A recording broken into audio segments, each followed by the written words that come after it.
Assalamualaikum warahmatullahi wabarakatuh. Halo semuanya, kembali lagi sama saya Anis Nabila. Pada kesempatan kali ini, saya akan memaparkan materi mengenai pengembangan media pembelajaran pendidikan masyarakat.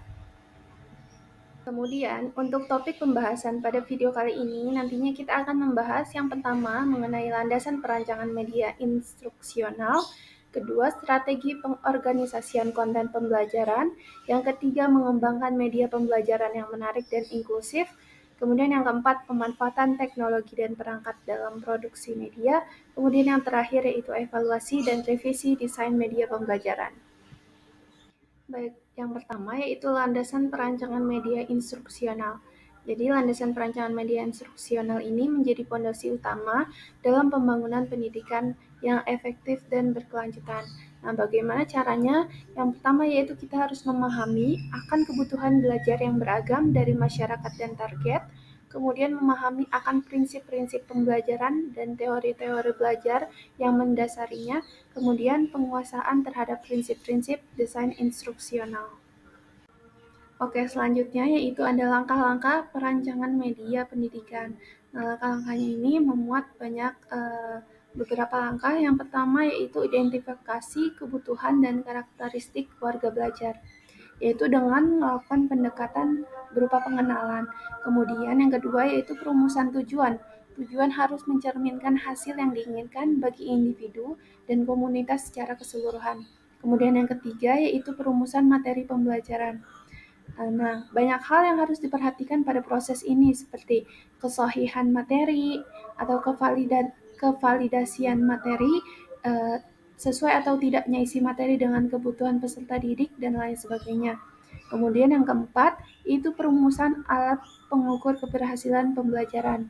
Nah, alat ini bisa berupa kuesioner, wawancara, atau tes yang dirancang untuk mengukur pencapaian tujuan pembelajaran dan mencangkup muatan mengenai apakah tujuan pembelajaran tercapai atau tidak, dan bagaimana dengan materinya, dan lain sebagainya.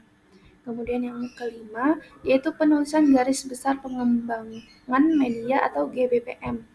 Nah, GBPM ini merupakan kerangka yang digunakan untuk merencanakan dan mengarahkan pembuatan media. GBPM ini disusun berdasarkan analisis kebutuhan, tujuan pembelajaran, dan materi. Kemudian, yang keenam yaitu penulisan naskah media. Naskah media atau skrip nantinya bisa memandu pembuatan media dengan merinci integrasi elemen audio, teks, dan visual, dan memastikan bahwa komponen-komponen ini dapat bekerja sama untuk mencapai tujuan pendidikan. Kemudian yang ketujuh yaitu tes atau uji coba. Tes atau uji coba ini merupakan langkah untuk melihat kelayakan dari media pembelajaran. Kemudian kedelapan yaitu tahap revisi dapat dilakukan berdasarkan umpan balik yang diterima. Revisi yaitu dapat dilakukan berdasarkan umpan balik yang diterima dari uji coba. Kemudian yang kelima yaitu naskah siap produksi. Jadi setelah melewati proses revisi dan dianggap telah memenuhi semua kriteria yang ditetapkan, media pendidikan tersebut siap untuk diproduksi dan diterapkan dalam konteks yang lebih luas. Kemudian tahap terakhir yaitu penerapan dan evaluasi berkelanjutan. Pada tahap ini, media pendidikan yang telah diproduksi diintegrasikan ke dalam program pendidikan masyarakat.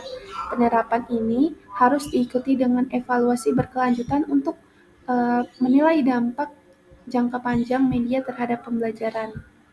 Selanjutnya yaitu penganalisis kebutuhan dan tujuan pembelajaran. Pastinya peserta didik atau warga belajar memiliki perbedaan latar belakang dari segi sosial ekonomi, etnis, dan tingkat pendidikan yang berbeda.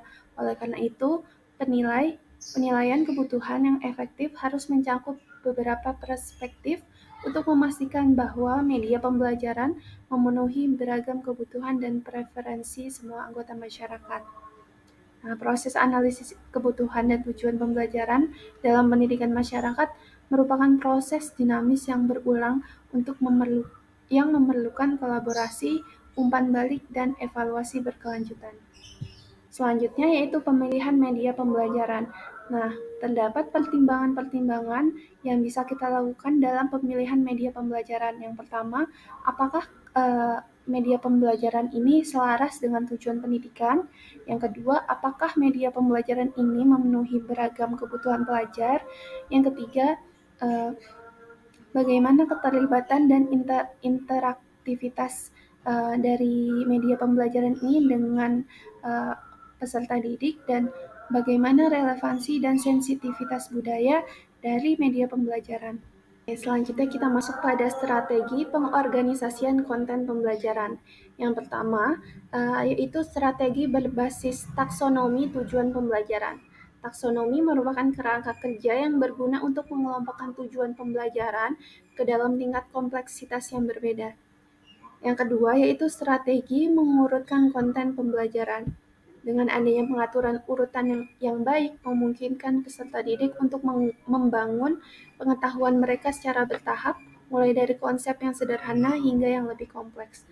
Kemudian, yang ketiga yaitu teknik chunking, yaitu teknik chunking ini adalah proses kognitif dalam psikologi yang melibatkan pengorganisasian informasi menjadi unit atau potongan yang lebih kecil dan lebih mudah dikelola untuk meningkatkan memori dan efisiensi pemrosesan.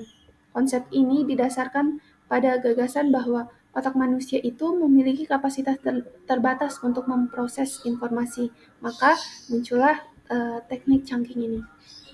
Kemudian yang keempat, yaitu integrasi multimedia. Multimedia ini mencakup teks, gambar, audio, dan video yang dapat digunakan untuk menyajikan informasi dengan cara yang lebih menarik dan memikat, serta membantu memperjelas konsep-konsep yang kompleks. Jadi, jika terdapat konsep yang jika dijelaskan melalui bicara kurang bisa tersampaikan, nah, peran multimedia ini sangat dibutuhkan untuk memudahkan menumbuhkan pemahaman yang mendalam. Kemudian yang kelima, atau yang terakhir, yaitu pembelajaran adaptif dan terpersonalisasi. Pembelajaran adaptif dan personal adalah pendekatan dinamis untuk mengatur konten pembelajaran yang menyesuaikan penyampaian materi pendidikan dengan kebutuhan, preferensi, dan kemajuan individu setiap peserta didik. Dalam lingkungan komunitas, di mana pelajar berasal dari berbagai macam latar belakang yang berbeda, yang beragam, dan memiliki tingkat pengetahuan dan pengalaman yang berbeda-beda, pembelajaran adaptif dan personal dapat sangat bermanfaat dalam menciptakan pengalaman pembelajaran yang inklusif dan efektif. Selanjutnya, mengembangkan media pembelajaran yang menarik dan inklusif. Yang pertama, pengembangan media pembelajaran berbasis UDL, yaitu desain universal untuk pembelajaran atau kerangka kerja yang menekankan penciptaan materi dan lingkungan pembelajaran yang dapat diakses dan menarik bagi semua pelajar. Kedua, pengembangan media pembelajaran berbasis pedagogi responsif budaya. Yang ketiga, pengembangan media berbasis pembelajaran interaktif dan gamified, bertujuan untuk menarik perhatian peserta didik dan mendorong keterlibatan aktif dalam proses pembelajaran. Kemudian yang keempat, pengembangan media pembelajaran berbasis desain pembelajaran multimodal. Pendekatan ini bertujuan untuk menyediakan berbagai titik masuk dan jalur untuk mengakses dan memahami konten. Kemudian yang kelima, pengembangan media pembelajaran berbasis pembelajaran aktif, kolaboratif, dan sosial. Pendekatan ini mendorong pengalaman pembelajaran kolaboratif dan sosial melalui penggunaan platform multimedia, forum diskusi, dan interaktif teman sejawat. Selanjutnya, pemanfaatan teknologi dan perangkat dalam produksi media. Jadi, teknologi dan perangkat produksi media itu harus mencakup yang pertama aksesibilitas dan inklusivitas, yang kedua keterlibatan dan interaktivitas, ketiga personalisasi dan diferensiasi, kemudian yang keempat kolaborasi dan pembangunan komunitas. Materi terakhir yaitu evaluasi dan revisi desain media pembelajaran. Nah, ini mencakup 4 hal. Yang pertama, penilaian hasil pembelajaran. Kedua, umpan balik dari peserta didik dan pemangku kepentingan. Kemudian yang ketiga, penyelarasan dengan kebutuhan dan prioritas masyarakat. Dan yang terakhir, peningkatan berkelanjutan dan penjaminan mutu. Sekian materi yang dapat saya sampaikan. Semoga teman-teman yang menonton video ini dapat mendapatkan banyak pembelajaran. Kurang lebihnya mohon maaf. Sampai jumpa pada video selanjutnya. Wassalamualaikum warahmatullahi wabarakatuh.